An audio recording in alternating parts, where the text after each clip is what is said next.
Hello friends, I welcome you on money tree. मेरा channel अब professionalise हो गया है। फ्रेंड्स ही बोलूँगी। सर मैम बोलने में थोड़ा अजीब लगता है मुझे, इसलिए सर मैम नहीं बोलती हूँ, है ना। मेरा टॉपिक रहेगा कि हम मिडिल क्लास, मेजॉरिटी जो इंडिया की मेजॉरिटी जो पॉपुलेशन है वो मिडिल क्लास है, और मिडिल क्लास हमेशा मिडिल क्लास क्यों बनी रहती है। हम लोग क्यों कभी भी उस एक मिडिल क्लास के बैरियर को तोड़ ही नहीं पाते। हम लोग क्यों कभी अमीर नहीं बन पाते, और अमीर तो बन ही नहीं पाते, उसके साथ भी हम कभी भी अपनी जिंदगी तक चैन सुख से नहीं जी पाते। उसका एक बड़ा रीजन है, दैट इज डर। हम और ये जो डर है ना, देखो ये डर दो दो क्लास में ये डर बिल्कुल भी नहीं है। एक तो लेबर क्लास में बिल्कुल भी डर नहीं है, उनको बस आज का खाना मिल गया, आज का पेट भर गया, आज का काम चल गया, बाकी बचे हुए पैसे का वो पौवा लेके पी जाएगा, उसे कोई मतलब नहीं है। कल की कल देखेंगे, कल की कल काम पे जाएंगे, आज वो खुश है बस। तो खुश एक तो वो पर्सन है, और एक जो बिजनेसमैन है जिसे बिल्कुल डर नहीं लगता, जिसने अपना सब कुछ दिन रात चैन सुख सब कुछ अपने बिजनेस को दे रखा है, उसे भी बिल्कुल डर नहीं लगता। मतलब वो भी पूरा, मतलब अपने बिजनेसमैन तो इतने महान है कि वो ऐसा सोचते हैं कि वो अगली 7 पीढ़ियों तक का इंतजाम करके जाना चाहते हैं।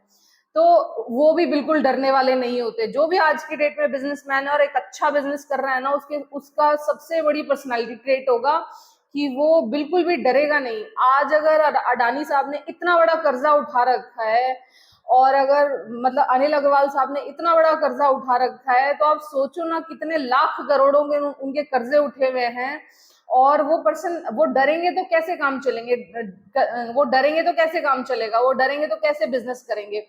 तो देखो, सक्सेसफुल लोगों में दो, या तो मतलब वो बिल्कुल बेवकूफ किस्म के लोग हैं, लेबर क्लास है, जिन्हें कल का भी डरने की जरूरत नहीं है ना। या फिर वो ऐसे लोग हैं कि जो अगली 7 पीढ़ी तक के लिए बिल्कुल डर निकाल के जाते हैं, उसका पूरा इंतजाम करके जाते हैं। सबसे बड़ी दिक्कत आती है हम लोगों के पास। हम रोज डरते हैं, सुबह डरते हैं, शाम को डरते हैं, रात को डरते हैं, कल ये हो जाएगा, परसों वो हो जाएगा, और इसी डर में अपनी पूरी जिंदगी निकाल देते हैं। और यही डर हमें शेयर मार्केट से भी कभी पैसे कमाने नहीं देता है। मैं बताती हूँ कुछ रीजंस की इस डर की वजह से हम लोग कैसे कभी भी शेयर मार्केट से अच्छा पैसा कभी भी नहीं कमा पाते हैं।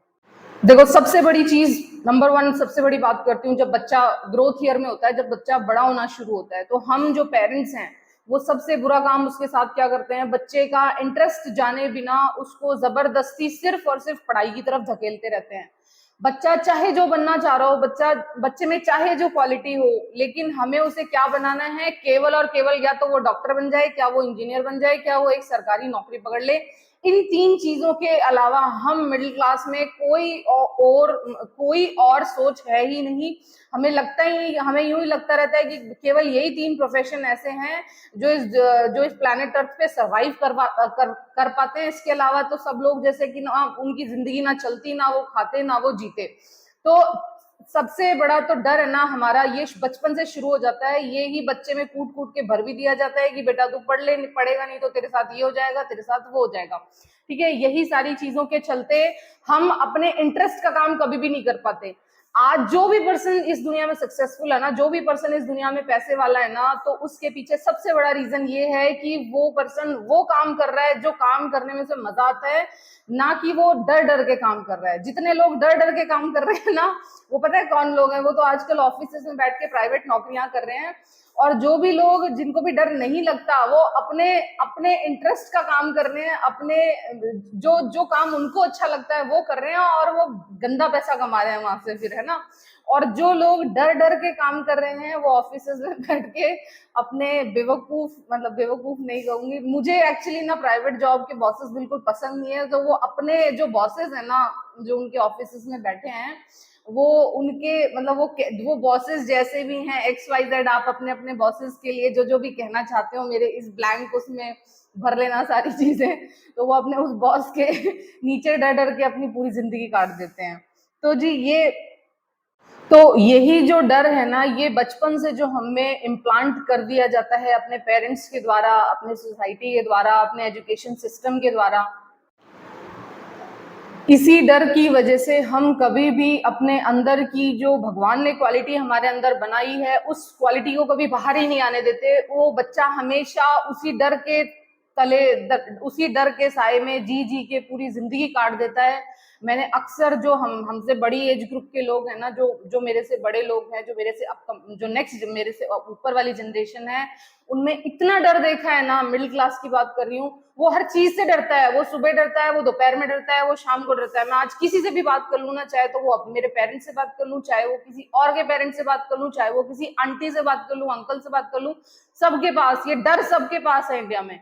और जब तक इंडियंस डरना नहीं छोड़ेंगे ना, वो इनोवेशन नहीं करेंगे ना, वो कुछ अपने औकात से बाहर के काम करना शुरू नहीं करेंगे ना, तब तक वो गरीब बने रहेंगे, तब तक वो मिडिल क्लास बने ही रहेंगे। और यही ये जो डर है ना, जिसमें आप अपने जीरो से लेके जो भी आप 60 62 65 70 साल जीते हो, ये पूरा काट देते हो। यही रीजन है आपके जो गरीबी का दुष्चक्र है ना, जिसकी वजह से आप इस गरीबी से बाहर नहीं आ पाते हो। गरीबी इन द सेंस वही मेंटल गरीबी बोलती हूँ मैं तो। आज 90% लोगों में तो ना बहुत टैलेंट है, बहुत वो लोग बहुत कुछ कर सकते हैं, लेकिन जो 90% लोग हैं ना, वो मेंटल गरीब है। मतलब उनको उनको लगता ही नहीं है कि वो पैसा कमा सकते हैं, उनको लगता ही नहीं है कि वो अमीर बन सकते हैं, उनको लगता ही, उनको वही लगता है, वो जो वो 50 गज के कमरे में, जिस कमरे में वो पैदा हुए हैं, उसी 50 गज के कमरे में वो मर जाना चाहते हैं।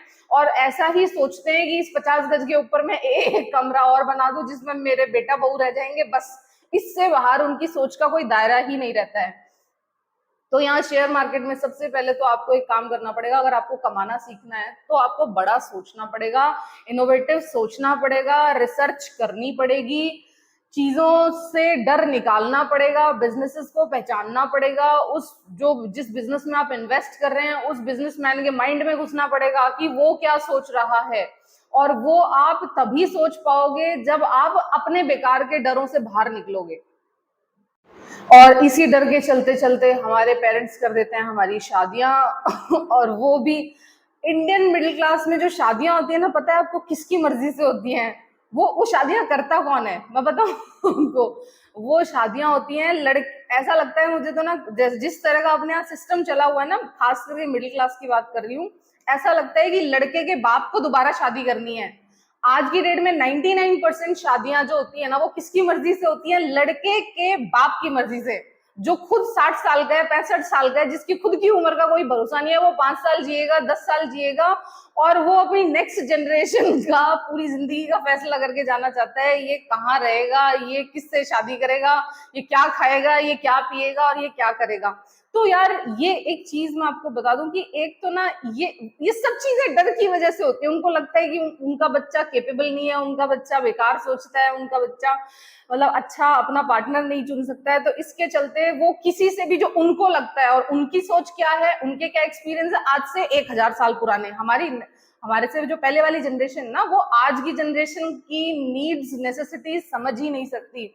वो हम लोगों की शादियां करवा देती हैं अपने से एक मतलब एक जनरेशन पुरानी सोच के अकॉर्डिंग हमारी शादियां हो जाती हैं। फिर हम हमारी शादियों के बाद जो सबसे बड़ा काम करते हैं, वो अपनी जो भी बची कुची थोड़ी बहुत संपत्ति होती है, उसको एफडी में लगा देंगे, उसकी एलआईसी करा देंगे। जो भी अपना 5-10 हजार रुपया बचता है ना, यार मैं तो ये कहती हूँ कि आप लोग एलआईसी, आप लोगों को एलआईसी इंश्योरेंस की जरूरत क्यों पड़ती है? जब भी आप अपना पार्टनर चुनते हो, तो आप अपना पार्टनर ऐसा क्यों नहीं चुनते हो कि जो आपको लगे कि आपके ऊपर जाने के बाद भी वो पार्टनर आपका, मतलब कि जो लड़की अपने इंडियन सोसाइटी में मिडिल क्लास में लड़कियां ऑलवेज डिपेंडेंट लेके आई जाती हैं, ताकि वो घर वर का काम कर सकें, घर संभाल सकें। एक्चुअली वो लड़का लाता ही नहीं है ना, एक्चुअली लाता कौन है? जो पेरेंट्स है ना लड़कियों को। और वो क्या देख के लाते हैं कि बुढ़ापे में मेरी सेवा करेगी, मेरा ये करेगी, मेरा वो करेगी वो ये सोचते ही नहीं है कि उनके बेटे को कैसी लड़की पसंद आएगी, उनके बेटे को क्या चाहिए, उनके बेटे की क्या नीड है। वो ये सोच के लड़की लाते ही नहीं है वो। तो जो भी बच्चे अभी नए नए, मतलब जिन लोगों की शादियां हो रही हैं, जो लोग शादी करने जा रहे हैं, खास करके लड़के या लड़कियां जो भी हैं, और जो एलआईसी करवाना चाहते हैं ये सोच के कि मेरे मरने के बाद में मेरे मेरे परिवार का पीछे क्या होगा, मेरे परिवार को कौन संभालेगा, उसको कौन पालेगा। तो एलआईसी से भी अच्छा रास्ता बताती हूँ, अच्छा तरीका बताती हूँ, वो ये कि जिससे आप शादी कर रहे हो ना, वो ऐसा पर्सन से शादी करो जो कमाने लायक हो, आपके बाद भी आपकी फैमिली क्या 10 लोगों को बिठा के खिला दे। ऐसे आदमी से, ऐसे लड़की से आप लोग शादी करो ना, ऐसा क्यों सोचते हो कि मेरे मरने के बाद मेरी वाइफ वो हो जाएगी, पता नहीं क्या क्या हो जाएगी, वो क्या करेगी, वो दर दर की ठोकरें खाएगी। तो ऐसा पहली बात तो ऐसी लड़की से शादी क्यों करते हो तो जो 10वीं पास है, जो बीए पास है, जिसकी कोई कोई खास वैल्यू नहीं है। आज की डेट में अगर किसी ने प्राइवेट कॉलेज से किसी से बीए कर रखी है ना, उसको 2 3 4 5 हजार से ज्यादा की कहीं नौकरी नहीं मिल सकती। तो ऐसी लड़कियां लाते क्यों हो? आप लोग डिमांड करना शुरू करो कि आपको पढ़ी लिखी अच्छी एजुकेशन वाली लड़कियां चाहिए, और देखो फिर आपको एलआईसी में अपना पैसा खराब करने की जरूरत ही नहीं पड़ेगी। पहले तो आप ऐसी लड़की से शादी, पहले तो आप नहीं, सबसे पहले तो आप दहेज लेना चाहते हो। मैं तो ये कहती हूँ यार, एक बात बताओ, अगर आप एक कमाने वाली लड़की ले आते हो जो जो पूरी लाइफ टाइम आपको कमा के खिलाएगी, जो आपका मतलब जो जो महीने का आपको 40 50 हजार रुपया ला के दे सकती है, तो आप क्यों ऐसी लड़की से शादी करते हो जो कि आपको एक साथ बस 5 7 8 10 लाख का दहेज दे दे और पूरी जिंदगी आपके सिर पे लाइबिलिटी बनी रहे वो? आप क्यों ऐसी लड़की से शादी करते हो? आप लोग डिमांड करना शुरू करो कि आपको पढ़ी लिखी लड़कियां चाहिए, आपको दहेज नहीं चाहिए। जिस दिन आप लोग ये डिमांड करना शुरू कर दोगे ना, लोग अपनी लड़कियां पढ़ाने लग जाएंगे, और लोग अपनी लड़कियां पढ़ाने लग जाएंगे ना, तो ये एलआईसी का कंसेप्ट ही खत्म हो जाएगा कि जिंदगी के बाद भी, जिंदगी के साथ भी, मतलब आपके जाने के बाद भी आपकी फैमिली का ख्याल रखने के लिए वो लड़की इटसेल्फ मतलब काफी केपेबल है। ठीक है। तो फ्रेंड्स, एक चीज बता दूं मैं आपको, यहाँ शेयर मार्केट से केवल वो पर्सन कमा पाता है जिसे डर नहीं लगता। अगर आप डरोगे ना, तो आप डेफिनेटली, आपको हर तीसरे दिन थॉट आएगा कि आपने जहां इन्वेस्ट कर रखा है वो सही है कि नहीं है। आपको हर चौथे दिन कुछ नई स्क्रिप्ट खरीदने का मन करेगा कि यहाँ पे ये हो जाएगा, मैं दूसरी स्क्रिप्ट खरीद लेता हूँ, शायद वहां पे कुछ अच्छा हो जाएगा। तो सबसे पहले आपको अपने इस डर से मुक्ति पानी होगी जो आप में आपके मम्मी पापा ने, आपके एजुकेशन सिस्टम ने, आपकी फैमिली में कूट कूट के जो आप में भरा गया है ना बचपन से। आपको सबसे पहले उस डर को अपने दिमाग से बाहर निकालना होगा अगर आप शेयर मार्केट में सीरियसली पैसा कमाना चाहते हैं। और इस डर से बाहर निकालने के लिए कुछ कुछ पॉइंट्स हैं मेरे पास कि आपको ये जो शेयर मार्केट में काम करने में जो डर लगता है ना तरह तरह के। पहली बात तो ना, बहुत सारे लोग तो ऐसे ही हैं जिनको ऐसा लगता है कि वो जिस दिन शेयर मार्केट में आएंगे ना, पहले ही दिन उनका सारा सब कुछ खत्म हो जाएगा। यहाँ पता नहीं क्या होता है, कौन आपसे आपका पैसा लेके चला जाएगा। इधर उधर के बेकार के लोगों के एक्सपीरियंस आप लोग सुन लेते हो कि शेयर मार्केट में उसने 50 हजार लगाया, उसका 50 का 50 डूब गया। अरे तो भैया, उसके पीछे का रीजन पता करने की कोशिश करो। अगर किसी ने 50 हजार रुपया 15 दिन में खो दिया है ना, तो उसने किसी अच्छी कंपनी का हाथ नहीं पकड़ा, उसने 15 दिन में पैसा डबल करने की कोशिश की, इसलिए उसने अपना पूरा का पूरा पैसा खो दिया। जो भी अच्छे इन्वेस्टर्स है ना, वो सामने ही नहीं आ पाते, क्योंकि वो कमाते रहते हैं, वो मजे लेते रहते हैं शेयर मार्केट के। जो भी बड़े बड़े इन्वेस्टर हैं जो आज शेयर मार्केट से 500 करोड़ और 1000 करोड़ रुपए कमा के बैठे हुए हैं, वो आप लोगों मिडिल क्लास को ये चीजें बताएंगे ही नहीं। क्योंकि अगर वो कहते हैं ना कि सोसाइटी में वो डिवाइड हमेशा मेंटेन करके रखा जाता है, अगर वो आप लोगों को बता देंगे शेयर मार्केट के सीक्रेट्स की यहाँ पे आप किस तरह से अच्छी कंपनीज में पैसा लगाओ और आप भी पैसे कमा सकते हो, अगर आप लोगों को वो बता देंगे, तो फिर वो डिवाइड खत्म हो जाएगा ना, फिर सारी की सारी मिडिल क्लास अमीर बन जाएगी।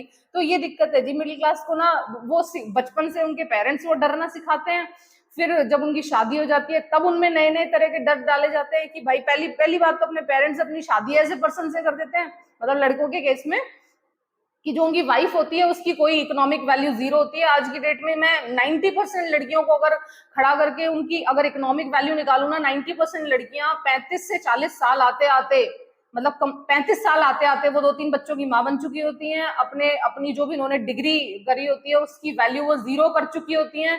उनका मेंटल लेवल जीरो हो चुका होता है।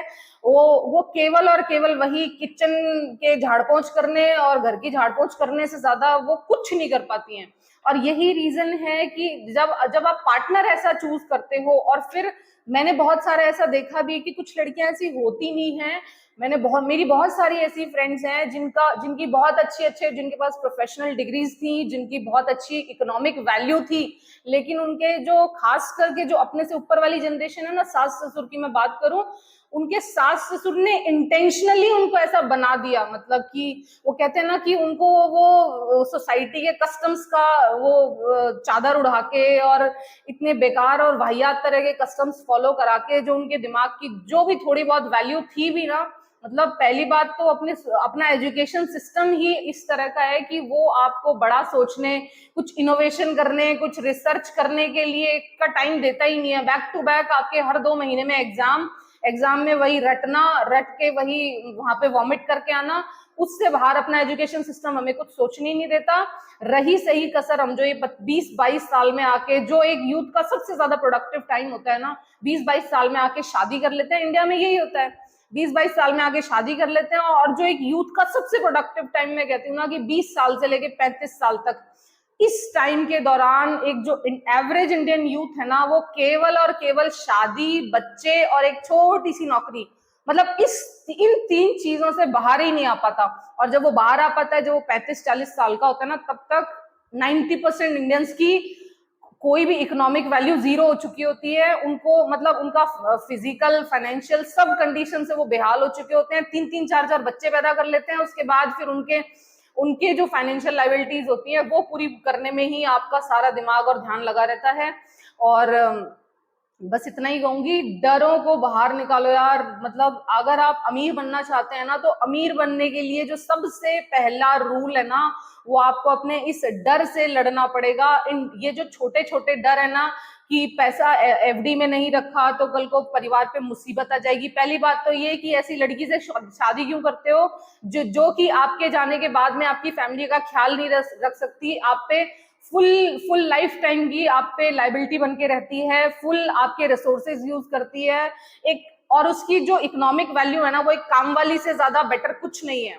क्यों ऐसी लड़कियों से शादी करते हो? आप लोग ऐसी लड़कियों से शादी करना बंद करो, लड़कियों के माँ बाप उन लड़कियों को पढ़ाना शुरू कर देंगे। बस आप लोग जब ऐसी काम वालियों की डिमांड करते हो कि नहीं मुझे तो मेरा घर झाड़ पोछ करने वाली लड़की चाहिए, तो फिर उनके माँ बाप भी उन लड़कियों को उसी लिए तैयार करते हैं, और बचपन से उनको उसी झाड़ पोछ की ट्रेनिंग अपने एक एवरेज मिडिल क्लास फैमिली में दी जाती है कि भाई अच्छी सी रोटी बना ले, रोटी गोल बना ले, और सब्जी में तड़का लगा ले, और ये वाली डस्टिंग कर ले। इन्हीं सारी चीजों की ट्रेनिंग लड़कियों को बचपन से दी जाती है। और मैं पूरी तरह से श्योर हूं कि अपनी नेक्स्ट जनरेशन में भी कम से कम 50% मिडिल क्लास इसी तरह की ट्रेनिंग दे दे के लड़कियों को अपने ससुराल भेजेगी, और जिनकी इकोनॉमिक वैल्यू कुछ नहीं होगी। लेकिन आगे आने वाले टाइम में ये जनरेशन ने तो डाइजेस्ट कर ली है ऐसी लड़कियां जो बीए पास हैं, जो जिनका वैल्यू, जिनको इकोनॉमिक वैल्यू 2-3-4-5 हजार रुपए से कुछ ज्यादा नहीं है। लेकिन जो मैं अपनी नेक्स्ट जनरेशन आने वाली है ना, मैं उसकी बात कर रही हूँ कि अपनी नेक्स्ट जनरेशन में इकोनॉमिक जरूरतें इंडियन मिडिल क्लास की बहुत ज्यादा बढ़ने वाली हैं, सबसे ज्यादा उसे पैसे की जरूरत है। तो आप लोग ऐसी, अगर आप लोग मतलब 20-22 साल के हैं, 25 साल के हैं और अभी आपकी शादी नहीं हुई है, तो ऐसी लड़कियों से शादी करो जिनकी इकोनॉमिक वैल्यू, जिनकी कुछ इकोनॉमिक वैल्यू है, चाहे वो 10,000 है, 15,000 है, 20,000 है। और चाहे आपको जिससे भी लड़ना पड़े, चाहे आपको माँ बाप से लड़ना पड़े, चाहे आपको सोसाइटी से लड़ना पड़े, हो सके तो शादी के बाद भी उसकी इकोनॉमिक वैल्यू मेंटेन रखो। उसे प्रेशराइज मत करो कि वो 6 बच्चे पैदा करे। एक बच्चे का आज की डेट में जो खर्चा है ना, वो 10,000 रुपए है। अगर आप अपने बच्चे को अच्छी एजुकेशन, अच्छा खाना पीना, अच्छा रहन सहन देते हो तो ठीक है। और आप सोच लो, एक तो वैसे ही आपकी छोटी सी तनख्वाह है, उसमें भी आप लड़की ऐसी ले आते हो कि जिसकी कोई इकोनॉमिक वैल्यू नहीं है, जो पूरी लाइफ टाइम आपकी सिरदर्दी बन के आपके घर में रहेगी, और उसके बाद आप 6 बच्चे पैदा कर लेते हो, तो आपका जो स्कोप है ना अमीर बनने का, वो खत्म हो जाता है। आप बिल्कुल ठीक है। तो इफ एनी हाउ पॉसिबल अपनी वाइफ की कुछ इकोनॉमिक वैल्यू बनाओ, उसको जो सिखा सकते हो, उसको जो करना चाहती है उसे करने दो। क्योंकि आज की डेट में जिस तरह की नीड्स और नेसेसिटी हो चुकी है ना, घर में जितना पैसा आए, जिस मीन्स से आए, वो अच्छा है, उसको वो करने दो, उसको वो सारी चीजें, वो कहते हैं ना कि दिमाग है यहाँ सबसे ज्यादा कीमत है ना, वो दिमाग की है। और अपना इंडियन मिडिल क्लास का जो दिमाग है ना, वो बंद है बिल्कुल, वो बचपन से लेके उसको बंद ही रहने दिया जाता है। फिर आपकी शादियां हो जाएंगी, फिर आपके बच्चे हो जाएंगे, फिर आप 40 साल के हो जाओगे जब तक आपको होश आएगा, और 40 साल में आके आपको सपना आता है कि अब आपको अमीर बनना है, अब आपको पैसा कमाना है। फिर आपको ये शेयर मार्केट दिखाई देता है, और फिर आप शेयर मार्केट में अंधाधुंध वो डर डर के 15-20 दिन में पैसा डबल करने वाली स्कीमों में पैसा इन्वेस्ट करते हो, और उसके बाद में जो आपके साथ होता है वो बहुत, जो 50% या 90% की हालत है कि वो आज शेयर मार्केट में जितनी तेजी से आते हैं ना, उससे भी डबल तेजी से वो अपना सारा सामान रैप अप करके और शेयर मार्केट को टाटा बाय बाय कह के चले जाते हैं। उन्हें शेयर मार्केट का असली मजा आ ही नहीं पाता, उन्हें पता ही नहीं चल पाता कि यहाँ एग्जैक्टली कैसे काम होता है और कैसे पैसा कमाया जाता है। उनको यही लगता है यहाँ सिर्फ लोग आते हैं और पैसा डुबा के चले जाते हैं। तो इसलिए 50% जनता एफडी में पड़ी रहती है, जो उससे थोड़ा ज्यादा सोचती है, जो लाइफ के साथ लाइफ के बाद भी सोचती है, वो जनता अपने बचे हुए पैसे की एलआईसी करा देती है। और जो थोड़ी ज्यादा इनोवेटिव होती है, थोड़ा सा उनमें जो बचा रहता है, वो जैसे तैसे करके शेयर मार्केट तक पहुंचती है और उस शेयर मार्केट में पहुंचने के बाद भी अपने इस जो डरने वाले ट्रेड से मुक्ति नहीं पा पाती। और उसके बाद में क्या होता है उनके साथ में, वो 15 दिन में पैसा डबल करना चाहती है। इस स्कीम में पैसा डबल नहीं हुआ तो वो दूसरी स्कीम ले लेगी, वो किसी दूसरे घटिया से मल्टीबैगर कचरा स्टॉक में इन्वेस्ट कर देगी। और फिर वहां पे भी पैसा डबल नहीं हुआ तो वो तीसरी में इन्वेस्ट कर देगी। मैंने तो लोगों को ऐसे देखा है कि उनके वो 6 स्क्रिप्ट्स में फंसे हुए हैं। मेरे पास क्वेरी आ रही है यार, मैं क्या करूं। मैं जब आप लोगों की इस तरह की क्वेरीज देखती हूँ ना, तो मुझे एक ही थॉट आता है कि यार इन लोगों को डर, मतलब या तो ये बेहद डर से ग्रस्त है या इन्हें बिल्कुल डर नहीं लगता। बिल्कुल डर तो मैं मान ही नहीं सकती, डर नहीं तो फिर यही पता चलता है कि इनको बेहद डर से ग्रस्त हैं ये लोग। वो पहले से ही 6 मल्टीबैगर स्टॉक्स में पड़े हुए हैं जिसमें वो पैसा डबल करने के लिए घुसे थे, और उनके पास उन 6 मल्टीबैगर कचरा स्टॉक्स का कोई जवाब नहीं है। उनके पास बिल्कुल फुर्सत नहीं है कि वो उन 6 मल्टीबैगर कचरा स्टॉक्स पर रिसर्च कर सके कि वो क्यों इन वाली घटिया स्क्रिप्ट में गले तक फंसे हुए हैं। उसके बावजूद आज अगर नया दिन उगा है तो आज वो फिर से वो नई किसी मल्टीबैगर कचरा स्टॉक की कंपनी का कोई न्यूज देखते हैं और उसमें आके इन्वेस्ट करना चाहते हैं, उसमें आके कूदना चाहते हैं। मेरे पास डेली क्वेरीज आती हैं, आप लोग डेली मुझसे पूछते हो कि मैम ये स्क्रिप्ट में पैसा लगा दें क्या, वो स्क्रिप्ट में पैसा लगा दें क्या। मुझे आप लोग कोई भी स्क्रिप्ट पूछने से पहले मुझे एक सवाल का जवाब दे दिया करो कि आप किसी भी स्क्रिप्ट को चूज करने से पहले आपके पास क्या रीजन है उस स्क्रिप्ट में पैसा लगाने का। अगर आपके पास कोई भी 1 2 3 वैलिड रीजंस है ना, तो बेफिक्र होकर उसमें पैसा लगा दिया करो। फिर तो आपको मेरे से पूछने की भी जरूरत नहीं पड़ेगी कि आपको ग्रीन पैनल और ग्रीन चैनल में पैसा लगाना है कि नहीं लगाना है।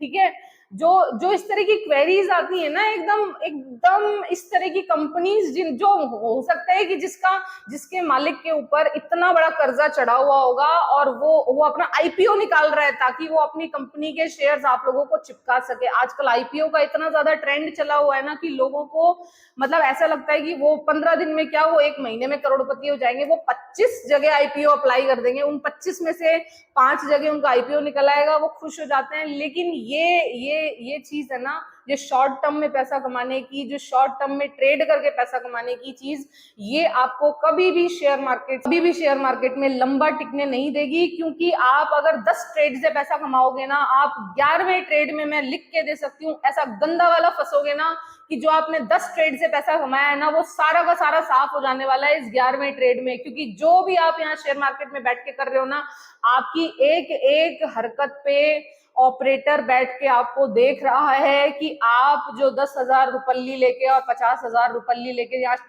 इस समंदर में आए हो, इस पैसे के समंदर में आए हो ना, ये सोच के कि आप इस समंदर में से कुछ भर के लेके चले जाओगे अपने घर। तो हालत ये है जी कि यहाँ पे आपने अगर गलत तरीके से काम करने की कोशिश करी, 15 दिन में पैसा डबल करने की कोशिश करी, तो वो बैठ के वो कहते हैं ना, अपने पिताजी हमें देख रहे हैं ऊपर से, अपने जो भी हम सेल ऑर्डर बाय ऑर्डर डालते हैं ना, ईच एंड एवरी ऑर्डर वहां पे बैठ के उसको एनालाइज करता है ऑपरेटर, है ना। आपकी हर छोटी बड़ी सारी चीजों की न्यूज, और आप जिस वक्त आप ऑर्डर डालते हैं ना, उस वक्त उसके पास वो न्यूज पहुंच जाती है कि अच्छा इस वाली स्क्रिप्ट में ये बबलू आ रहे हैं पैसा डबल करने के लिए। फिर वो आपका जो बढ़िया पैसा डबल करवाता है ना, आप लोग खुद जो मुझे इस वक्त अपने पोर्टफोलियो शेयर कर रहे हो ना, वो देख के लगता है कि आप लोगों में किस लेवल का डर है कि आप हर दूसरे दिन एक नई 15 दिन में पैसा डबल करने वाली स्कीम में घुसते हो, और बिना जहां पे पहले से आप फंसे हो, बिना उसके बारे में जानकारी किए, बिना उसके बारे में रिसर्च किए, बिना उसके बारे में सोचे कि अब इन स्क्रिप्ट्स का क्या करें, आप एडवेंचर करने लगते हो। नहीं तो मतलब ये जो चीज है ना, आपकी इस मेंटालिटी के साथ यहाँ काम नहीं होगा। सही तरीके से प्रॉपर मेंटली काम होके, चिल होके, कूल होके डिसीजंस लिए जाते हैं। बहुत ही तसल्ली से सोच समझ के तब यहाँ शेयर मार्केट में धीरे से कदम रखा जाता है तब। और उससे पहले बहुत सारी चीजें आपको सीखनी होती हैं। एक सिर्फ डीमैट अकाउंट खुला के और किसी कंपनी के स्क्रिप्ट में कूद पड़ने से पैसा नहीं कमाया जाता। ट्रस्ट मी, बहुत सारी चीजें हैं जो आपको अपने अंदर डेवलप करनी पड़ेंगी। सबसे पहले तो ये डर निकालो। बिजनेसमैन होता है ना, उसकी तरह सोचो। यहाँ पे शेयर मार्केट में, ये शेयर मार्केट ना जस्ट एक प्लेटफॉर्म है, ऐसा सोचो, जो आपको किसी भी कंपनी का शेयर खरीदने का मौका देता है। अब वो आप पे डिपेंड करता है कि आप डर से, लालच से, एंजाइटी से, जब तक आपने ये 3 चीजें नहीं छोड़ी ना, तब तक आप यहाँ शेयर मार्केट में लंबा नहीं टिक पाओगे। आप लोग ऐसे ही पैसा खोते रहोगे। तो इस डर से बाहर निकल के पहले तो आपको ये सारे डर छोड़ देने हैं कि एलआईसी में पैसा, कि एफडी में पैसा रखना है, एलआईसी करानी है। नहीं, मैं नहीं। अगर आप 20, 22, 25 साल के हो, अगर आपकी उम्र 35 साल की है ना, तो मैं कहती हूँ आपको कोई डरने की जरूरत नहीं है। आप बेफिक्र होके अच्छी कंपनी, लेकिन मेरी पूरी बात सुनना, बेफिक्र होके अच्छी कंपनी को रिसर्च करके आप शेयर मार्केट में इन्वेस्ट करो। आपको आपके जो रिटर्न्स है ना, वो किसी भी इस दुनिया की एफडी, प्रॉपर्टी, एलआईसी या जो भी XYZ आपको लगता है, आपके रिटर्न्स यहाँ सबसे बेहतर होने वाले हैं। लेकिन कंपनी आपकी अच्छे से रिसर्च करी हुई होनी चाहिए। अगर आप, तो बस जाते जाते यही कहूंगी, यहाँ डर के काम नहीं चलेगा, यहाँ डर के पैसा नहीं कमाया जाएगा। आपको स्टेप्स तो लेने होंगे, आपको करेज तो दिखाना होगा, और वो दोनों चीजों में दिखाना है। वो आपको मेहनत भी करनी है, वो आपको रिसर्च भी करना है कंपनी के ऊपर। और अगर आपने कोई डिसीजन ले लिया यहाँ पे शेयर मार्केट में, तो उसके साथ खड़े भी रहना है। आपको डरना, हर चौथे दिन डरना नहीं है। अगर आप डर रहे हो किसी स्क्रिप्ट में कि ये स्क्रिप्ट नीचे चली जाएगी, दैट मीन्स कि आपने रिसर्च करके, सोच समझ के उस स्क्रिप्ट में एंट्री नहीं की है। तो या तो डिसीजन लेने से पहले डरो, और अगर डिसीजन ले लिया है तो उसके साथ खड़े रहो। फिर हर चौथे दिन नई स्क्रिप्ट में आप घुसने की कोशिश मत करो, चौथे दिन नई कंपनी सर्च करने की कोशिश मत किया करो। कंपनीज के साथ टिके रहो, बने रहो। अच्छे बिजनेसेस में हो तो आप वो बिजनेस भी ग्रोथ करेगा और आप भी ग्रोथ करेंगे। ठीक है, बस यही कहना चाहूंगी। Thank you so much for listening. मेरी बातें अच्छी लगी हो तो लाइक कर देना।